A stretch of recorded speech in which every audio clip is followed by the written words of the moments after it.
Greetings, Instructor Moak. I'm Matthew McKelvey, and this is my audience. In the front row, we have Ben and Andrew, and in the second row, we have Lucas, Keith, and Darren.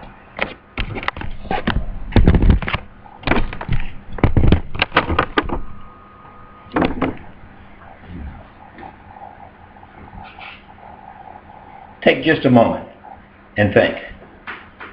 What is your favorite war movie?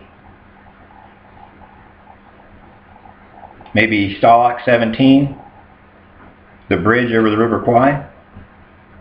Maybe The Great Escape?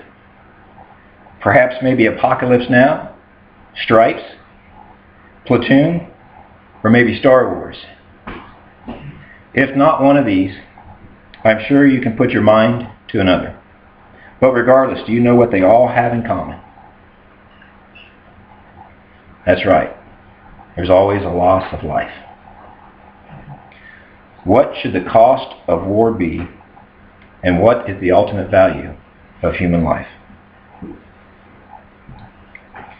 I would like to begin by defining what the term means, value. Per Webster's dictionary, the term value is defined as relative or assigned worth or importance. So allow me to relay this information to you regarding monetary costs. The nationalpriorities.org tracks the spending of the U.S. government.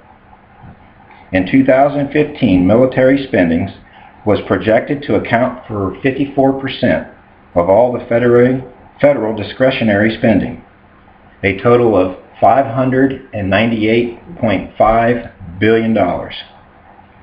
Military includes all regular activity of the Department of Defense, war spendings, nuclear weapons, international assistance, and other Pentagon-related spending. So I know you may be asking yourself now, what does $600 billion look like?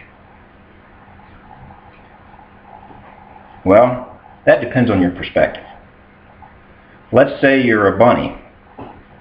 600 billion may look like this.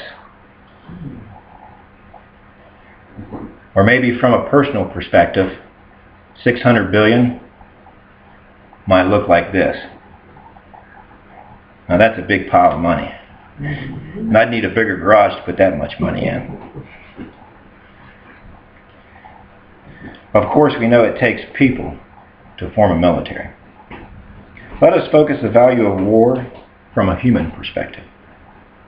The National Coalition for Homeless Veterans, or the NCHV, states that about 11% of all adult populations of veterans, of those, 45% are African American or Hispanic, 9% are between the age of 18 and 30, and 41% are between the age of 31 and 50.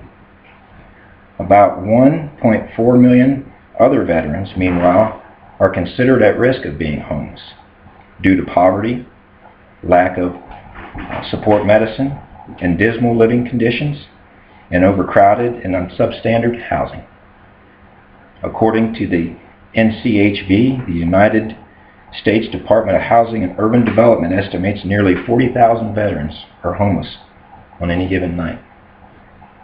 Continuing on this monolith of human value, as it relates to the cost of war, the National Veterans Foundation.org, or NVF, of March 2016 share that 20% of veterans who served in either Iraq or Afghanistan suffer from major depression or post-traumatic syndrome disorder.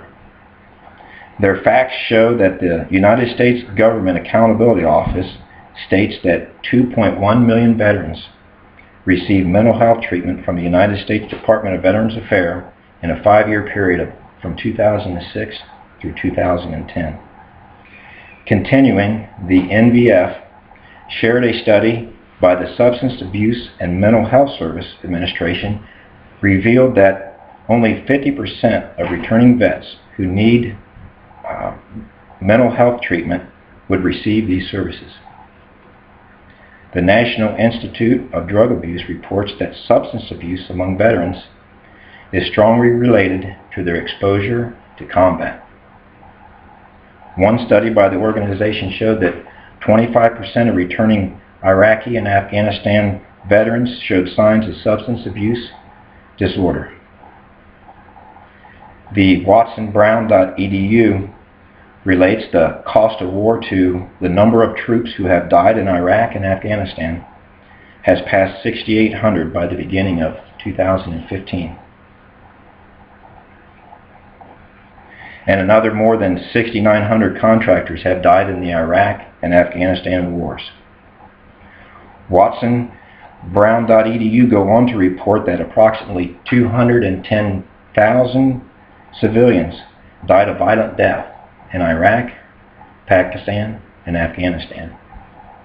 So in conclusion, when we survey the monetary costs of war and we combine the mental wellness of those individuals who have served honorably this country, we then relate the value of life to the ultimate cost of war. The numbers are staggering. If we the people, or as we like to pledge, one nation under God, would show value to human life so high that I believe that in this time we are willing to wage peace with the intensity that we wage war, our landscape would forever change. Thank you.